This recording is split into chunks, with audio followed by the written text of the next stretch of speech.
Hello there, and welcome back to 4. Now we're starting a new campaign, finally. We're doing Sweden, and the goal here will be to actually complete the Sweden is not overpowered. Control the Baltic Sea, basically. That will be the goal. We'll also be going for, well, this is my fate. We'll be switching to Protestant when we get the opportunity, and we'll be trying to lead the Protestant League to victory and turn the Holy Roman Empire, well, Protestant, as part of our, well, explorations here. Now, of course, first set of operations is basically find someone who would wish for our, well, independence, if you will. So currently we don't really have anyone who wants to. Denmark on their side has Sweden, Norway, and Holstein on their side.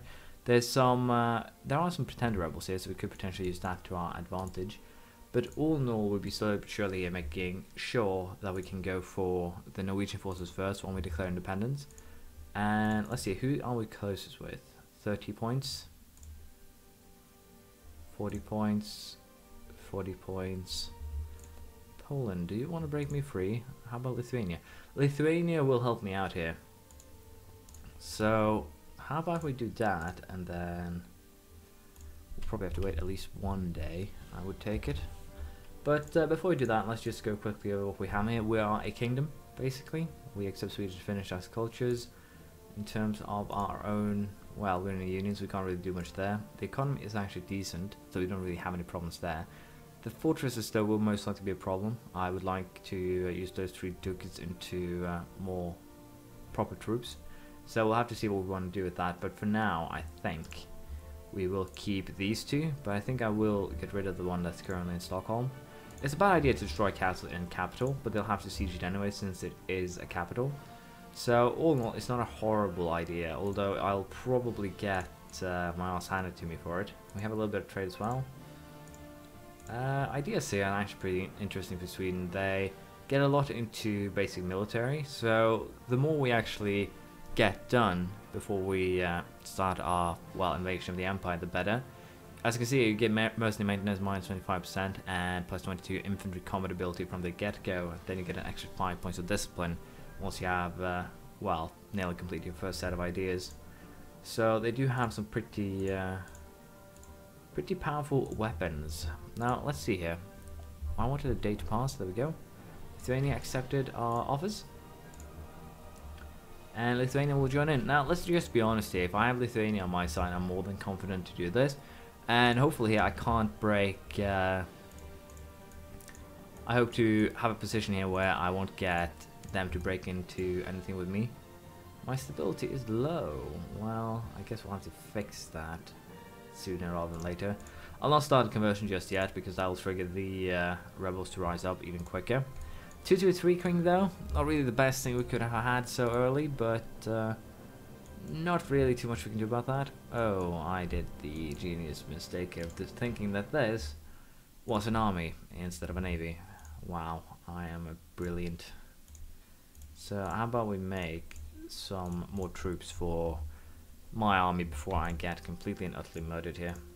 So these troops here will be added into to help me out, and I think that will be pretty much enough here to break free, of course, especially if I can have Lithuania march into my my area. Now, Novgorod will not accept military. I could actually just have shot myself in the foot, considering that Lithuania so far does not seem to have a way to get their troops to me. But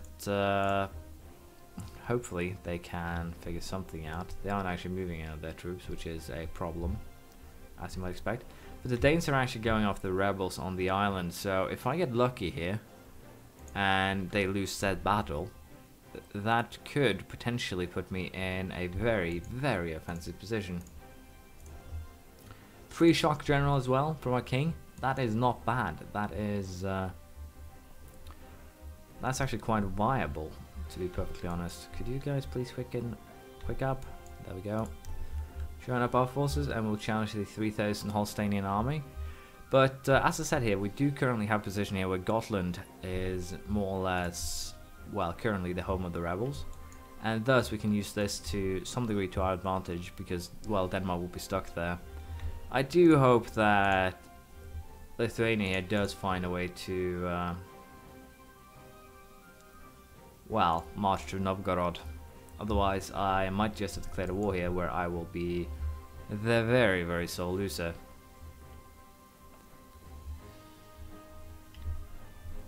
And as I said, that might actually be what will happen here. Can you guys join up? There we go.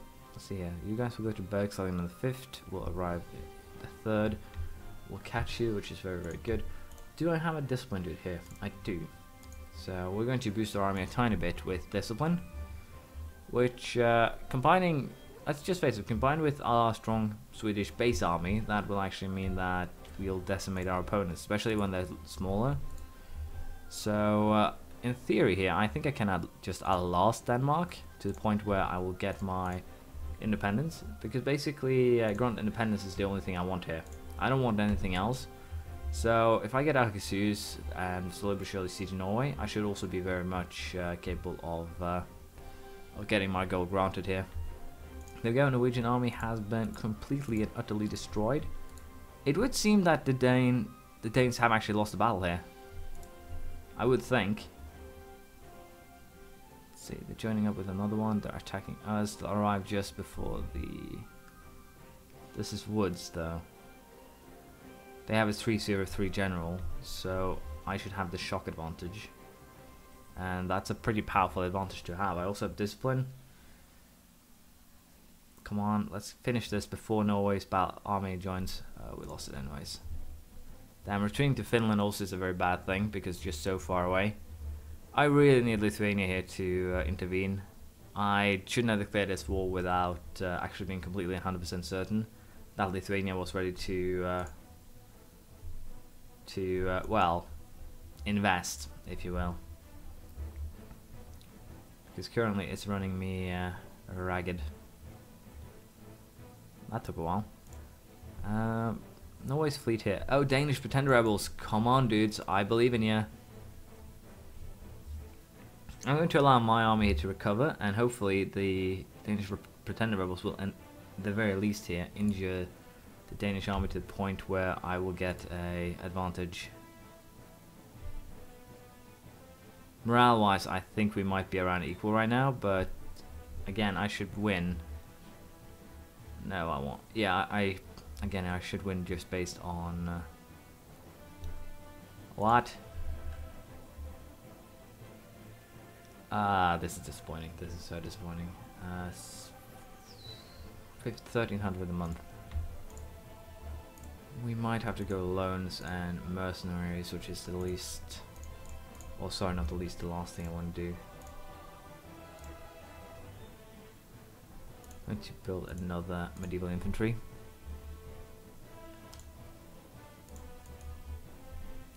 I'm sorry also that I am kind of in a hurry, which is why I don't make rational decisions right now. I'm about to go home. Something came up and I have to be there ASAP, so I'm leaving in about an hour, and I'm trying to get out 2 parts now for the weekend. So worst case scenario, we'll restart this on Monday, but I hope we will avoid that. But of course, it's going to be interesting to see. Now the Danes here they are actually going back to Sjælland, so I want to siege Skåne if that's the case. Lithuania has a navy now. They actually built a navy and sent their fleet over, or transports over, which was a horrendously bad idea, I might add. So Novgorod is going to be a pain in the arse, clearly.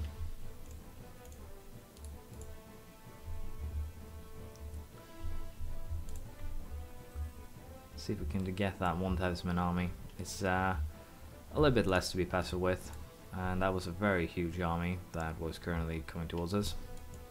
But they'll have to at the very least get a crossing penalty. We have a decent king now, currently in charge of sieging Skåne.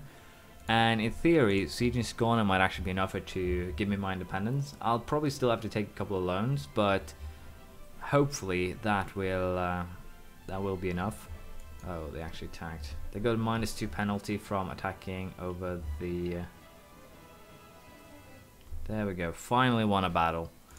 But they can afford these scrimmages better than I can. Let's just be perfectly honest here. Both in terms of a monetary output, but also because of the fact that they're 2 nations, so they'll recover faster.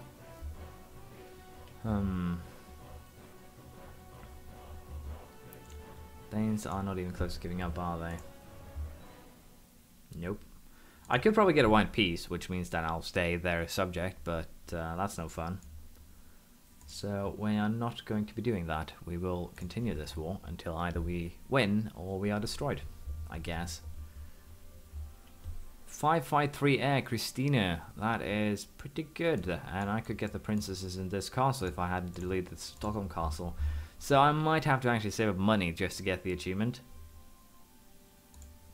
Oh, come on. Lapland. You guys are so annoying, but we'll raise autonomy just to get rid of you. I can't afford to have a rebel sentiment, or basically rebels in Lapland right now. That's just going to drive me nuts. We'll convert it later when I have troops to spare. But yeah, this independence war has become far too exhausting. And Philip of Austria already dying means that they get some free points here, which will strengthen the Holy Roman Empire. They attacked me again, and this time we won again with a little bit better, well, win-loss ratio. But I can at most withstand one more attack with my current manpower, as it's not too surprising. So I guess what will happen here is that once Muscovy attacks Novgorod, we'll have to take advantage and attack Novgorod as well. And seeing that that is my plan, I should actually have done this ages ago, but we should start fabricating claims on Neva and Ingermanland. And we should probably also start fabricating claims here on the Livonian Order for Narva, Hreval and Urzay. And probably Golding into and basically just try and get start the coastal expansion. Now, the funny thing here is I think as soon as I siege Skåne, Denmark will be willing to give me what I want. So, wow, thank you. We have a saint. So we'll have to deal with that. But Livonian Order right now allied with Riga and Teutons, which is not surprising. And then we have Scotland. I should probably also, before I did this, have started ages before improving relations with... What? It went from 100 to 36 because of Poland.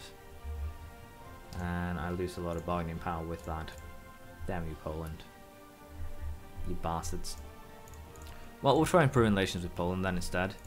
But this basically means that they're out of the war, which actually puts us on equal ground, hilariously enough. Verden just joined too now, which puts us on unequal ground, and they'll probably show up, unlike Lithuania, who showed up with a fleet and then got hilariously destroyed 2 seconds after. And I also have a feeling here that what's going to happen now is that Novgorod is going to go ahead and declare war as soon as we're done here. Okay, so this battle hopefully will give me what I need to, well, get the peace deal. Another Daemon and Verden army coming here. I'm so close and yet so far. Can I beat the Norwegian fleet? Probably not, since they have a heavy ship. Damn you, Norway. These guys attacked over. They have a 2-shot general. We probably shouldn't be able to turn this around, but it seems like we might just win this battle, and that should put us in a position to make the peace deal we want. Nope. They got a booster in the end. And wow, they will accept it now. Is it because we injured each other to such a degree? I guess so. I got my independence, but it hurt a lot. My war exhaustion is high, rebels are about to rise up.